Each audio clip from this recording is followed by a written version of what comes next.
新的神，新的事将要成就，新的恩典，新的盼望。我们要唱新歌，充满神的荣耀。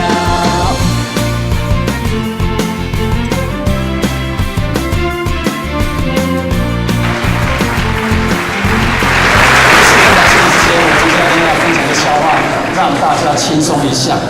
一个老婆跟老公说：“老公，我得了病了，我需要买个包包。”老公说：“你生病跟买包包有什么关系？”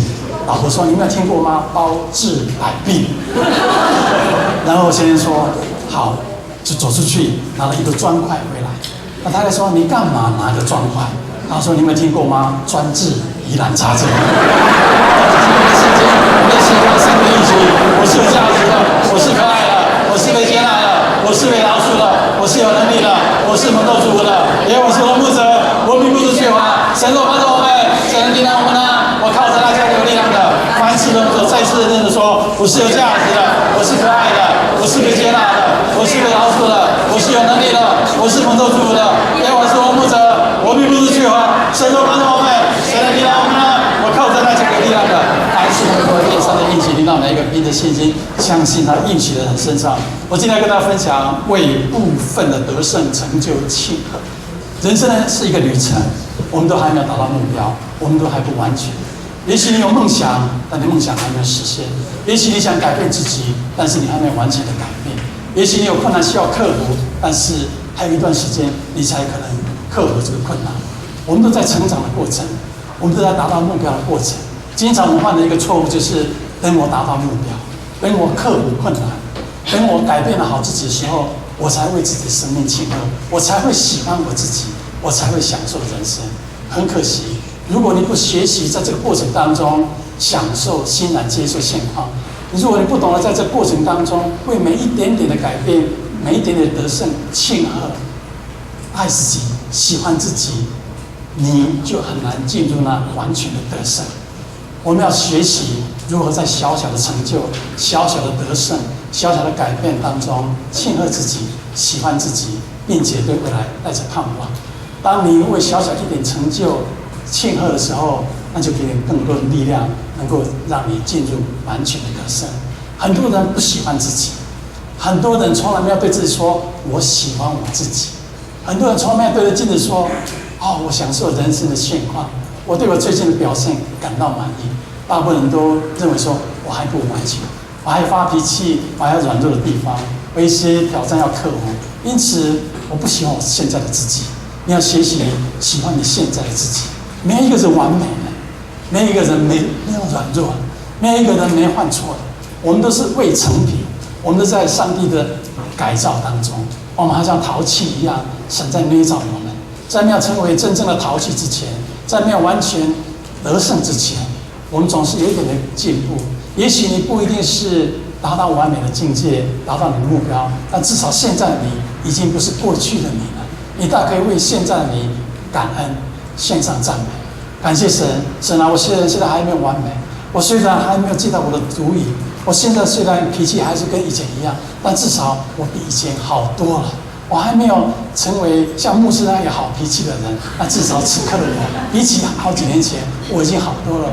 我为自己庆贺，我买一杯酒，我买一杯波霸奶茶，我为自己庆贺。别人不庆贺我，别人还认为我还不够完美，还有软弱，但是至少我进步了。你曾经为自己庆贺过吗？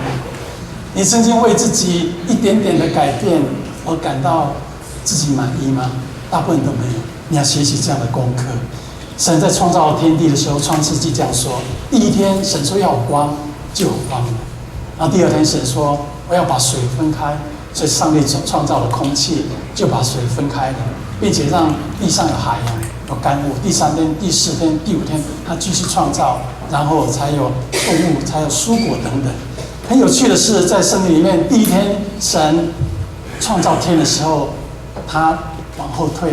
在一天的结束的时候，他告诉自己，如同圣经所说的，神看着是好的，神看着是好的。第一天、第二天、第三天、第四天、第五天，神还没有完全创造天地，还没有完成，只有部分完成而已，还没有完全的得胜。那神却可以看着他每一天的成就说，是好的。直到第6天完全成就的时候，上帝才说什么？神看着一切所造都说甚好。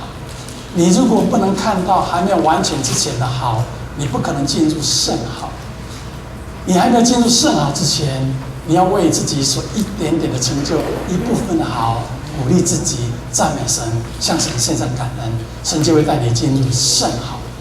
你要经历甚好，你就要懂得如何享受一点点的好，如何鼓励自己。我们要学习这样的功课。我经常跟我们的陈医师一起祷告呼求。我们两个几乎每天生活在一起，因为我们诊所就在隔壁而已。礼拜一到礼拜六我们都在一起，礼拜天我们在教会一起服侍，礼拜六下午、礼拜三下午、礼拜天下午我们都一起打球，我们经常在一起。他是我看过的最快乐的人。我自认我比他帅，我自认我至少走路的姿势没有像他有点八字形，我自认为我应该成就也不输他嘛。在打球虽然他打得比我严，但是有时候我还会赢他。但是每一次我们去打球的时候，结束的时候，他一定这样子：“哎，Dr. Lee， 我刚刚那一洞打那个球，你有没有看到？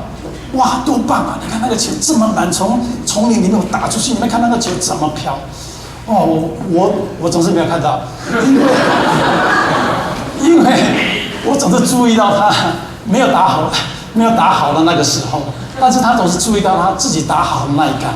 也许100杆里面他打了2、3杆很好，他就把焦点放在他打好的那2、3杆，他忘记有98杆别人看到，而且打得不好，他永远是 focus 在那里。他看我一点反应都没有，他会自己说 Man, I love myself， 我好爱我自己。Oh, I'm so good, I'm so good， 是这样讲。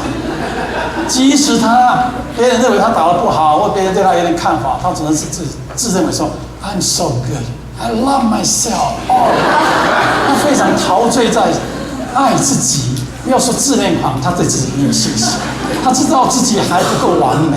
他知道自己还没有像牧师那么完美，但他在过程当中，他已经跟自己说：“嘿，我也不错了。我虽然做了很多错误的决定，我虽然有很多的缺点，但是至少我有好几个优点。你看我每个礼拜来教会服侍，你看我对我的病人都很好，你看我每天孝顺我的妈妈，陪她走散步，早上散步，中午散步，晚上散步。哦，你看我的太太，我如果对她等等。”他总是看到他自己好了，然后给自己一个鼓励，给自己一个安慰。有时候我们觉得说 ，You're too much， 你太自爱自怜了吧？你太自恋狂了，是不是？但是后来我觉得，我们应该学习他，他永远是非常快乐。你批评他，他也不在乎，他永远只记住别人称赞他那一句话。你批评他的99句话，他永远不会把它放在脑中的。他永远记住别人，人家说我很帅。那时候我很棒，那时候我带诗歌的时候姿势很美，他永远记住那一些人家对他所说的好听的话。我们应该学习这样的功课。大部分的人太苛责自己了，认为自己表现不够完美，认为自己还有那么多的缺点，还有那么多的软弱，因此不喜欢自己。只等到我改变了，只等到我表现好一点，我才会更喜欢自己。我们不要成为这样的人。你如果不能在不完美的时候看自己好的部分，把眼光放在你做的对的部分，你就很难进入神要给你的甚好。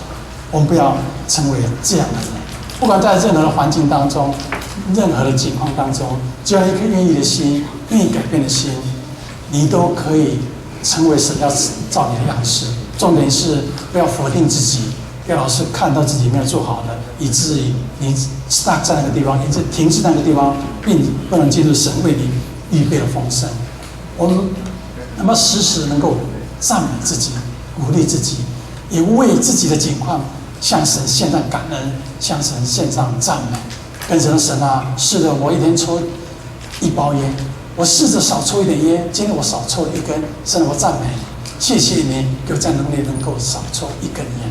你如果愿意献上赞美、感恩，神会给你能力，可以越来越抽少一点，越来越进入你要达到的目标。我们要先献上感恩，为小事情献上感恩，为部分的得胜献上感恩，为部分你做得好了献上感恩，赞美神，神就会赐给你力量，成就你想要成就，为自己庆贺，并且献上感恩，不要老是抱怨。不要老是苛责自己，不要老是认为自己不够，拥有了不够。即使你用一点点一愿意献上感恩，我相信上帝就会给你所没有的。我经常跟大家分享，你越为你所有的献上感恩，即使一点点，神就越给你所没有。我们要成为这样的人。好几年前，有一位姐妹，她带着她的孩子来洛杉矶，就我妈 K 的这个地区。她先在中国做事业，她一个人带着2个孩子来这个地方，为了让孩子有好的教育的环境，所以他们辛辛苦苦的存了一笔钱，先生继续在中国打拼事业，然后他跟他2个孩子就在我们这个地方落脚，进入这边好的学区等等。他英文不懂，他对这边的学区一窍不通，他不知道学校是什么样子，要什么样的手续，学校是什么样的课，什么时候家长会，什么都不懂。当然认识的教育学弟兄姐妹可以帮他忙，但是每一次我碰到他的时候，他总是跟我讲说：“牧师，我真的很沮丧。牧师啊，我真的觉得好孤单。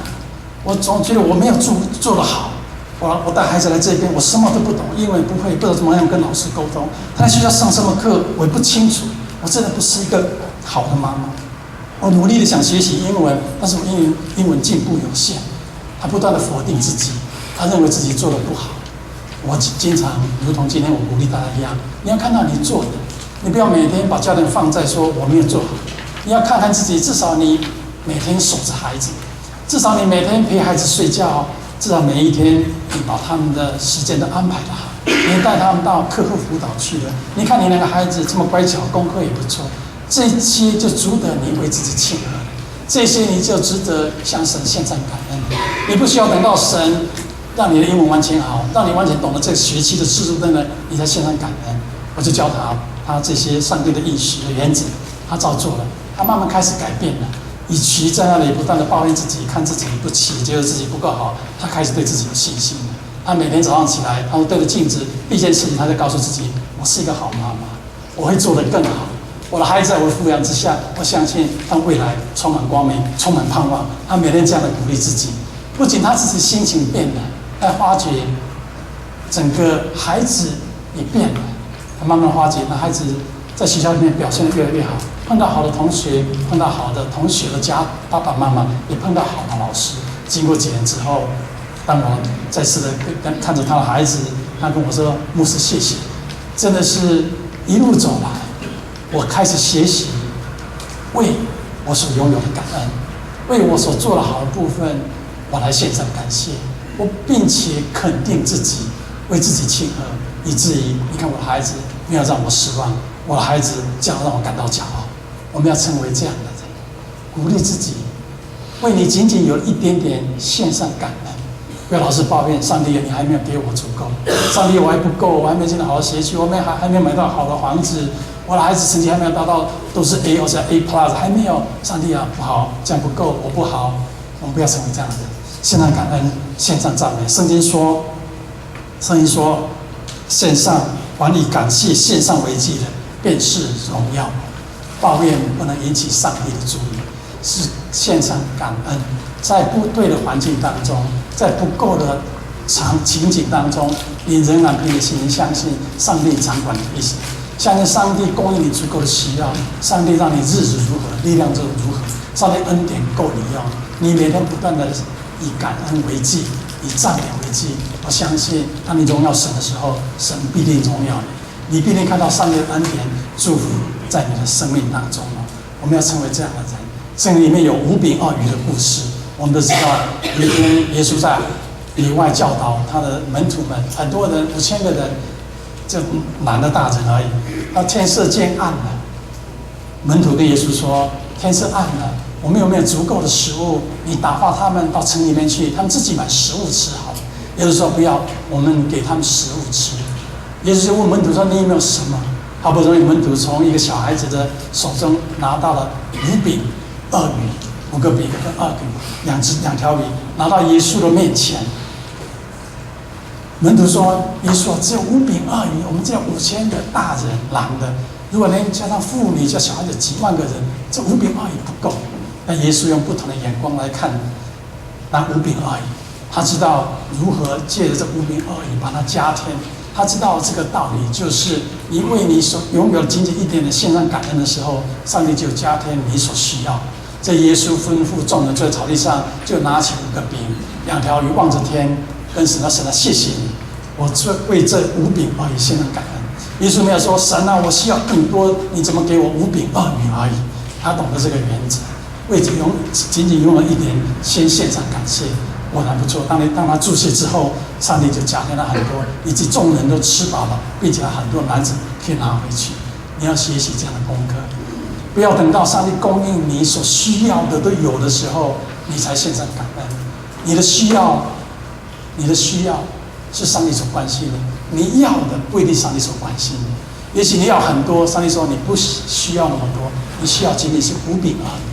你要相信，人生的每个阶段，上帝都供应你足够的需要，而不是你想要。你现在拥有的，如果你有信心，你就知道这是你目前所需要的。上帝不会亏待你，上帝不会让你饿着，上帝不会让你缺乏。如果你愿意为你所拥有一点点，所需要一点点献上感恩，上帝就会加添更多的给你。你要这样的信心。人际关系也是一样，我们经常看到人的软弱、人的缺点，而忽略了他们的优点。人性喜欢找出别人的缺点，别人软弱的地方。人性经常忽略人的良善、人的优点。不管你是夫妻，或是跟你儿女，或是同事之间，我们要学习这样的功课，为别人的一点点的良善，为别人的一点点优点，我们为他们庆贺，为他们感恩，向神献上赞美。你越为别人的优点、别人拥有的特质感谢神的时候，你越能改变他。唠叨、指责、骂人、否定人、拒绝人，你没有办法改变人。做父母的也是一样，你如果要改变你的孩子，不是每天唠叨，而是找出他的长处，找出他的优点，称赞他、赞美他，并且为他这些特质献上感恩，庆贺神给他这样的优点。你找出他的优点，并且鼓励他，他就会慢慢的改变他的缺点。做先生的是一样，不要唠叨你的太太；做太太的不要老是指责你的先生，觉得他不够完美。你如果要拿他改变，最好就是把眼光放在他好的特质，找出来，并且鼓励他。也许你的先生没有像某某人那么有钱有势，那么英俊潇洒，那么温柔体贴，那至少你的先生每天早出晚归，为这个家庭打拼，他努力付出他的一部分，就这一点，你就可以鼓励他向神献上感恩。做先生的，也许你太太没有像某某人那么漂亮，某某人那么的温柔，讲话那么的爹，没有关系，至少你太太每天守在家里面，为你照顾孩子，让你晚上回来有一顿温暖的晚餐可以吃。你不需要跟别人比较，找出他的特质，并且鼓励他、称赞他，向神献上感恩。我相信你们的关系会不一样。很多时候，我们自己之所以人际关系不好，就是我们太把焦点聚在别人的软弱、别人的缺点。人性喜欢找出别人的缺点，并且指责他，并且告诉他你哪里做的不对。人性却不喜欢找出人的优点，并且鼓励他，让他受到重视、受到肯定，因此可以改变。做父母的，你要经常鼓励你的孩子，不要以你的孩子跟别人的孩子来比较。不要成为这样的人。很多小孩子受伤是因为父母拿他跟别人的孩子比较，以至于他们从小心理受伤，长大之后没有自信，没有安全感。我看到很多这样大人，即使外表很强壮，内心非常脆弱，因为从小受到了否定，从小受到了拒绝，特别是自己父母的拒绝。很可惜，我们不要成为造成孩子伤害的那个因素。我们每个人辛苦的把孩子带到美国来，无非是让他们受良好的教育，以后能够有美好的生活。不要因着你的不懂得欣赏他们，不懂得为他们部分的得胜、部分的成就或部分的好的地方而鼓励赞美他，以至于他活在没有信心当中。我看到一个故事，这故事的标题是“只有你能欣赏我”。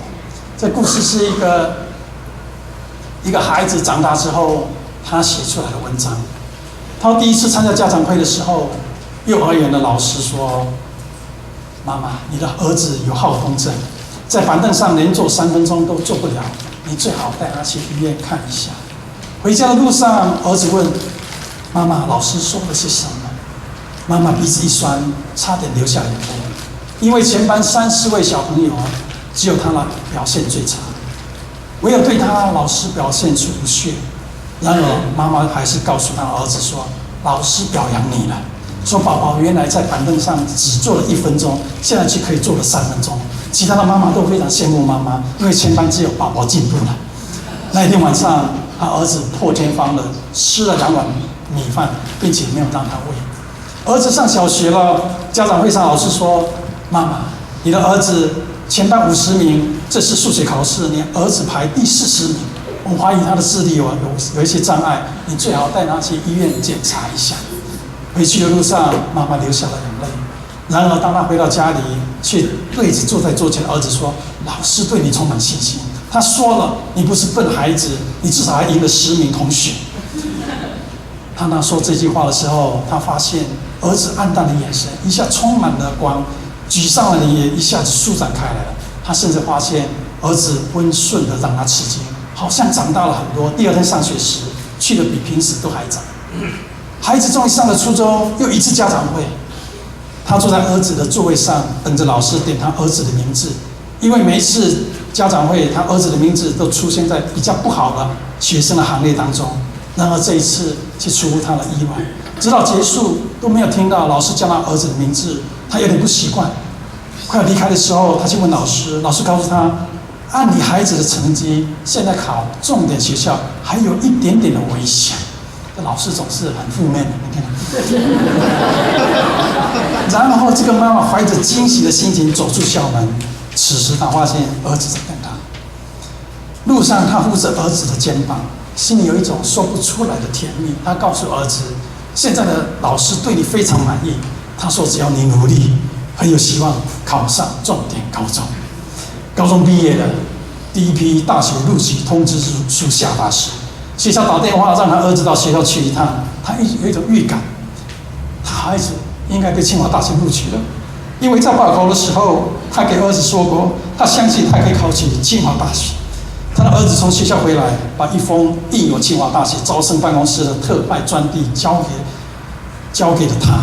他突然转身，孩子突然转身跑到自己的房间里面哭起来，边哭边说：“妈妈，我知道我不是个聪明的孩子，可是这个世界上只有你欣赏我，这个世界上只有你欣赏我，即使我知道我不是个聪明的孩子。”这时候，妈妈悲喜交加，再也按捺不住10几年来凝聚在心中的泪水，任它打在他手中的信封上面。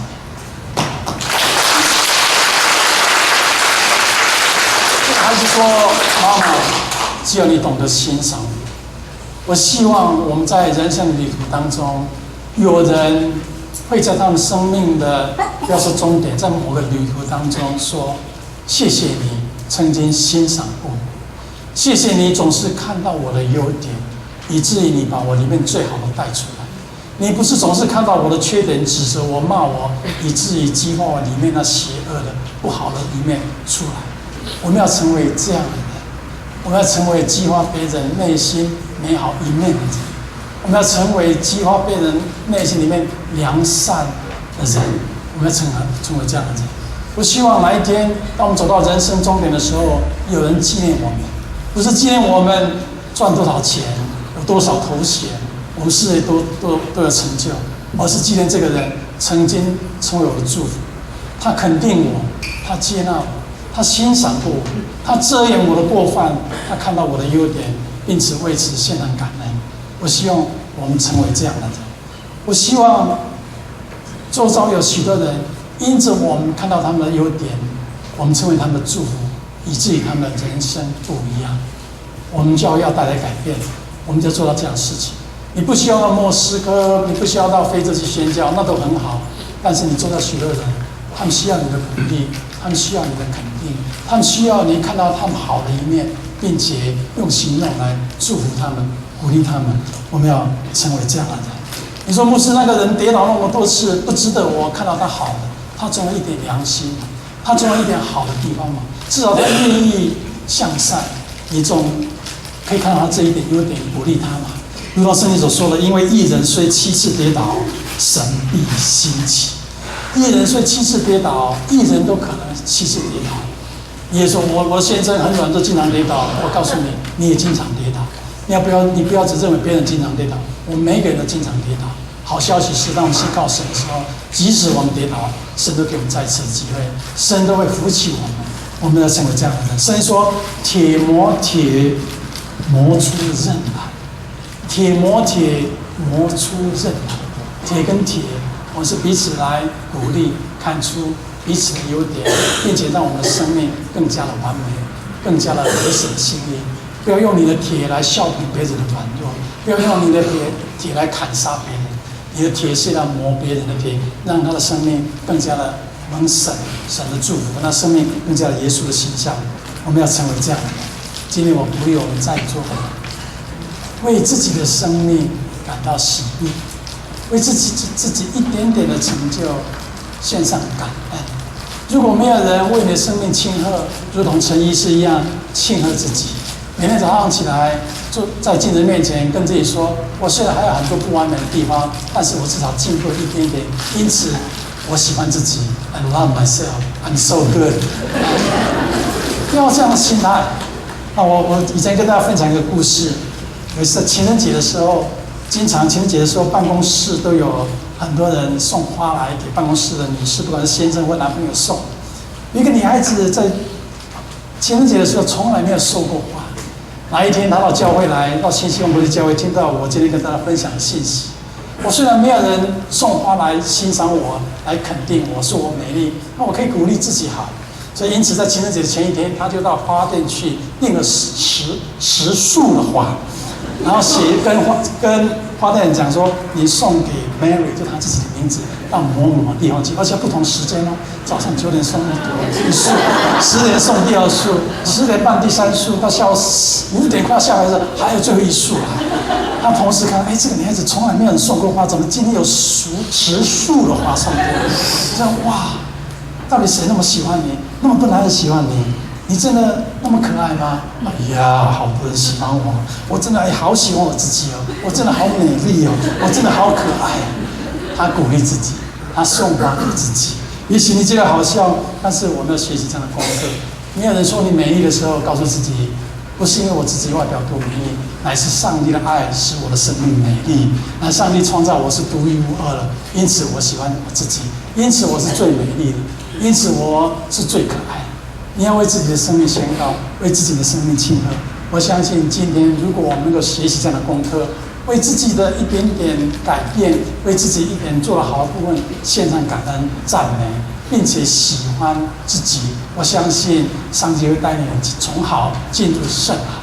我相信，如果你能够用不同的眼光来看到我们周遭的人，看到他的优点，看到他的特质，并且鼓励他，看你的孩子，看你先生，看你的太太表现的好的部分，称赞他，献上感恩。我相信别人会因此而改变的，他的生命也会变得更加的美丽。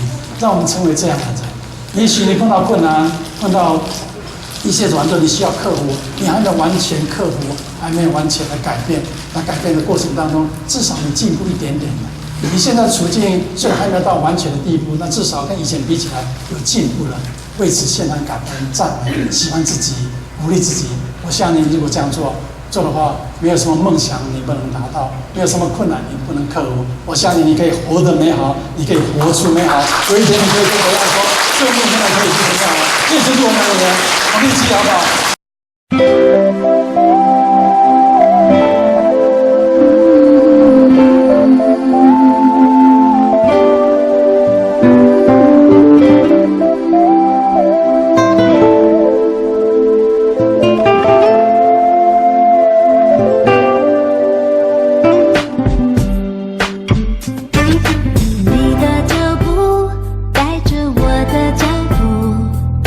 一步一步都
随